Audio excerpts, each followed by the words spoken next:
Okay, the way these two functions are defined in terms of x, x in terms of y. And by the way, I assume this is supposed to be pi divided by 20.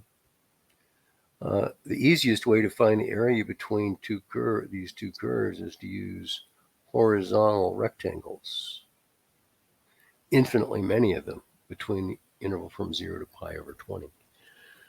Also realize that you could solve each of these functions for y in terms of x using inverse trig functions, and then use vertical rectangles, which we'll get a picture of in a minute.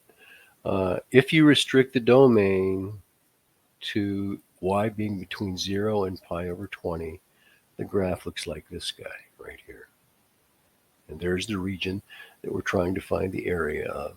Since we have x in terms of y, that means we need an expression for the length of this rectangle for every y between 0 and pi over 20. And that could be set up by saying, well, let's take the x-coordinate at the right minus the x-coordinate at the left. And that'll give you an expression for the length of that red rectangle. So there's the y-coordinate at the right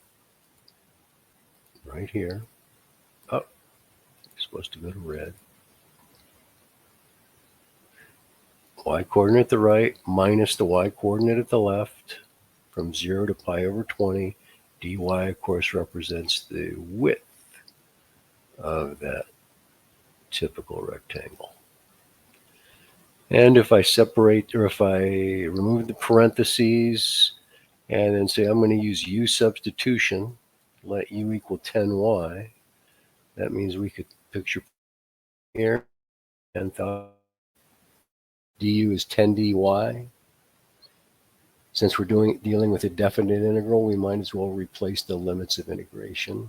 When y equals 0, u equals 0. When y equals pi over 20, u equals pi over 2. So 1/10, the definite integral from 0 to pi over 2, sine, replace the 10y with a u, 10y, replace with u, the antiderivative of sine, negative cosine, the antiderivative of cosine is sine, and the antiderivative of -1 is minus u. Evaluate that from pi over 0 to pi over 2. There's kind of what your scratch paper might look like. And here's what a final answer might look like. 4 minus pi all over 20. But these decimal approximations seem to prove that these are all equivalent. So that's the exact answer right there. And by the way, if you did want to use vertical rectangles, you could redefine the function like this. And then y-coordinate at the top minus y-coordinate at the bottom would represent the length of the rectangle. And we would be integrating along the x-axis. Same answer. Okay, there you go. Hope that helped. If you have any questions, post a comment.